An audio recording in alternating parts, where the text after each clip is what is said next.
नमस्कार। मदन लाल मधु की हिंदी क्लास में आज फिर सारे बालकों का घना घना स्वागत है। प्यारे बच्चों, आज हम पढ़ांगे छठी क्लास की हिंदी की पाठ्य पुस्तक वसंत भाग 1 में दिए उड़ पाठ नादान दोस्त। और इस पाठ के उसका नाम है मुंशी प्रेमचंद। उन्होंने लिखा नादान दोस्त। नादान दोस्त का मतलब वो है, नादान एक संज्ञा है। नादान का मतलब है ना समझ, जिसकी समझ परिपक्व ना हुई उसने नादान कहे। मूर्खता भी कह सकें, अकुशलता भी कह सकें, अल्लड़पन भी कह सकें। तो नादान का मतलब होता है ना समझ। और दोस्त का मतलब हमने भी रहे है, दोस्त वो है जो किसी की सुख में, दुख में, कामयाबी में, नाकामयाबी में हर टाइम साथ देने ताई खड़ा रहा है, उसने आप दोस्त माना है। जो हर टाइम एक दूसरे की फिक्र कर रहे हैं, चिंता कर रहे हैं। तो इसमें चिंता करने की भी बात है, एक दूसरे की साथ देने का भी बात है, सुख और दुख में खड़े होने की भी बात है। लेकिन वहां कुछ ना कुछ अरे नादानी हो रही है। नादानी संज्ञा है, एक भाव है, ना समझ होने की का भाव, नादान दोस्त।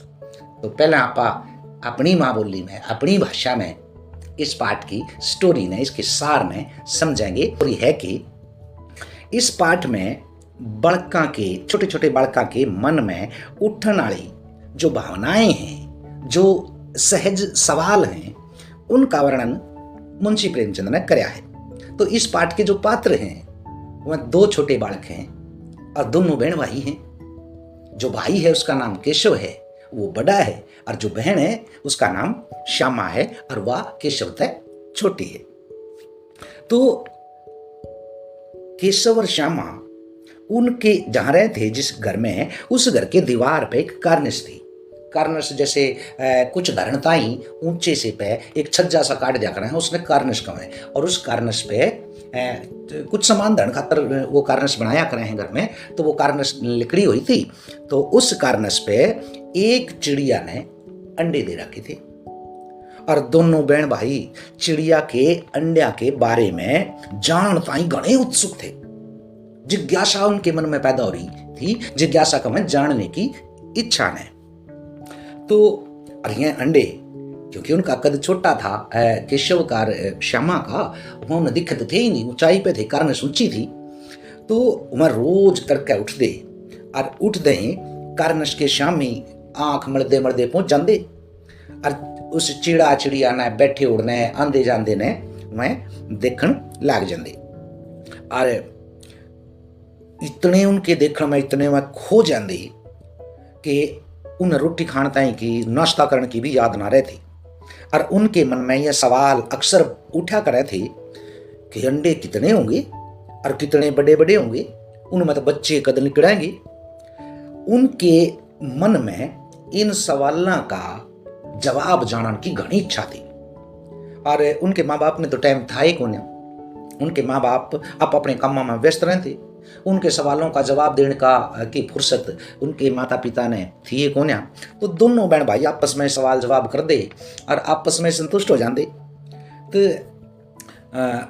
जो दोनों छोटे बहन भाई हैं उन्हें चिड़िया के दाना पानी की चिंता होने लगी। और चिंता यह नहीं थी कि दाना पानी कितना आवेगा, चिंता यह भी होगी कि जो अंडे दे रखे होंगे तो उन्हें तो धूप लगती होगी, धूप तभी बचाना है। और कुछ दिनों तक आपस में उनकी रक्षा करने ताई सलाह कर दी। और आखिर में उन्हें अंडा की रक्षा करने का फैसला कर लिया। उन्हें अपनी माँ तय छुप के, लुक के चिड़िया के अंडा ताई चावल का, पानी का प्रबंध कर लिया। और उन्हें यूं भी विचार कराया कि अंडा ने धूप तय बचाने ताई करें कि उन्हें एक जो कूड़ा गिरने की टोकरी हो है, केशव के दिमाग में एक बात आई कि 2 लकड़ियां के सारा उस टोकरी ने मुंदी मार देंगे अंडा के ऊपर और उस तक छाया हो जाएगी, धूप नहीं लगेगी। तो दोपहर का एक दिन टाइम था। और उन्हें अपनी माँ की शामी गहरी नींद में सोने का नाटक कर लिया, जो ये तो गहरी नींद में सो गए हैं। जब उनकी माँ सोगी तब ऐस तैसी उठे, दरवाजा खोलिया, कबाड़ खोले और बाहर आ गए। और केशव कमरे में तो एक स्टूल उठा ले आया, और स्टूल क्यों थोड़ा सा नीचा पड़ा था। फिर उसने कई काम करा, स्टूल ने और थोड़ा सा ऊंचा करने ताई जो बाथरूम था उसमें नहा बैठ के नहाया करे थे, तो नहाने की जो चौकी थी वो उठा लिया, चौकी तले धरी, उसके ऊपर उसने स्टूल धर लिया और फिर उसके ऊपर खड़े होकर वो वहाँ तक जड़े कार्निश पे चिड़िया ने अंडे दे रखे थे, उड़े थे, पहुंचने की कोशिश करने लग गया। अब जो वो चढ़ा था ऊपर, तो वो स्टूल हल्ला था, तो उसने श्याम माता कहा कि बेबे तू इस स्टूल ने दोनों हाथों तक पकड़ ले ताकि यू हल्ले ना। और फिर के काम करे उसने उसके ऊपर चढ़ गया। श्यामा स्टूल पकड़ रही थी। केशव ने जैसे ही ऊपर कार्निश पे कन्या हाथ बढ़ाया तो चिड़ा चिड़िया दोनों उड़ गई। केशव ने घोंसले में देखा कि वहां 3 अंडे पड़े थे। उनके मन में बार बार सवाल आवा थे ना ये कि कितने अंडे दे रखे होंगे, तो केशव ने देख लिया कि अंडे कितने हैं, 3 अंडे दे रखे हैं।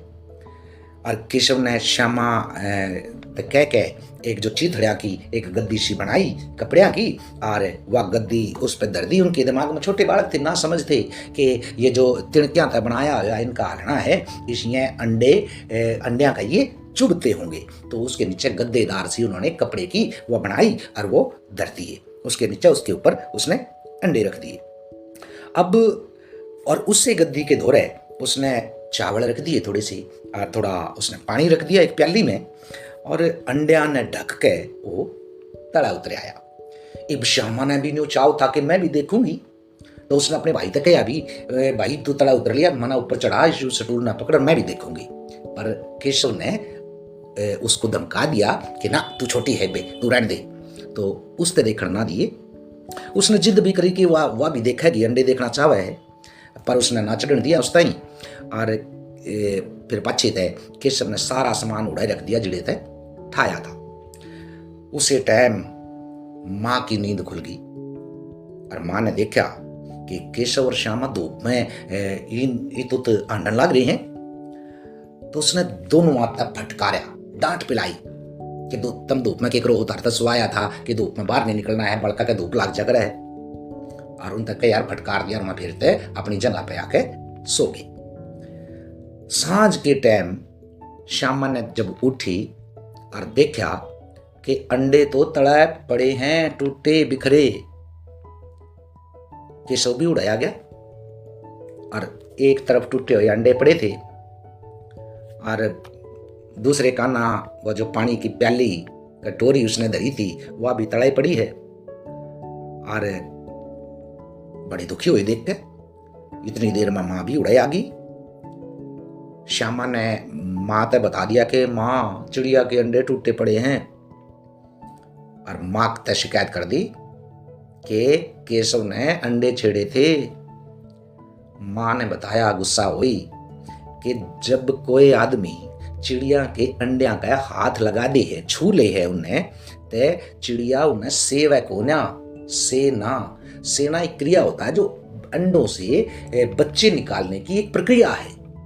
तो ईब उसको चिड़िया सेवेगी नहीं। तो माँ ने उनका बता दिया भाई हाथ नहीं लाना चाहिए इनके। और माँ ने केशव तक खूब डांट पे लाई और कहा कि चिड़िया के 3 बच्चों की मौत तेरे हाथ लाने ताई हो गई है, इनके अंडिया का हाथ ला दिया था। और यह बात सुन के केशव डर गया, और घने दिना ताई उसने अपनी गलती पे वो पछतांदा रहा। उसने तो दोस्ती ताई सोचा था, लेकिन वह ना समझी थी, उसकी वो नादानी थी। तो वो जब भी इस घटना ने याद करे था तो रो पड़ा था। और जब इस घटना के बाद चिड़िया उड़े तक उड़ गए और कदे भी वापिस उस कार्नस पे उस अपने आलने में अपने घोंसले में कदे ना आए। तो बल्कि यह जो मुंशी प्रेमचंद की यह थी कहानी नादान दोस्त। और ये जो कहानी है इसमें कई ढंग के सवाल अपन इसमें देखे इसकी स्टोरी में कि अंडा के बारे में केशव और श्यामा के मन में किस किस ढंग के सवाल उठे थे। और सवाल तो उनके मन में यही उठे थे कि भाई चिड़िया ने अंडे कितने दे रखे हैं, उसमें तो बच्चे कद लिकड़ेंगे और उन बच्चा के पर कद लिकड़ेंगे, पर का मतलब पंख कद लिकड़ेंगे। तो ऐसे ऐसे सवाल उनके मन में आवे थे। और एक सवाल आ जाए है कि केशव ने श्यामा ते चिथड़े टोकरी दाना पानी मंगा के कारण इस पर धरे क्यों थे। अब चिथड़े जो वो ले आई थी तो वो तो गद्दी बनाने खातर ले आई थी कि अंडा ने इनके ऊपर धर देंगे, और टोकरी धूप तक बचानता ही अंडा ने बिछाया हो जाएगी, और दाना पानी भाई बच्चे लिकड़ेंगे तो खावेंगे कि चिड़िया बेचारी कितना इतना ले आवेगी। और एक सवाल ये उठा है इस कहानी में कि केशव और श्यामा ने चिड़िया के अंडा की रक्षा करी अकनादा नहीं। अब इसका जवाब है कि केशव और श्यामा ने चिड़िया और उसके अंडों की रक्षा करने की कोशिश करी थी। वो तो चाहवा थी कि इनकी हम रक्षा करें, पर यह उनकी नादानी थी, ना समझी थी।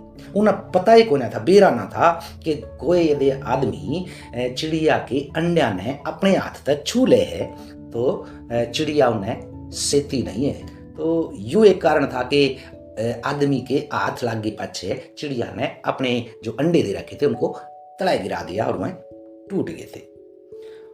तो यह जो कहानी है मुंशी प्रेमचंद की, और मुंशी प्रेमचंद हिंदी के महान वो कथाकार हैं।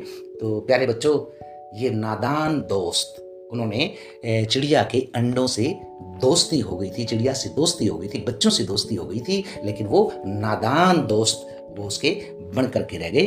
तो यह थी कहानी नादान दोस्त।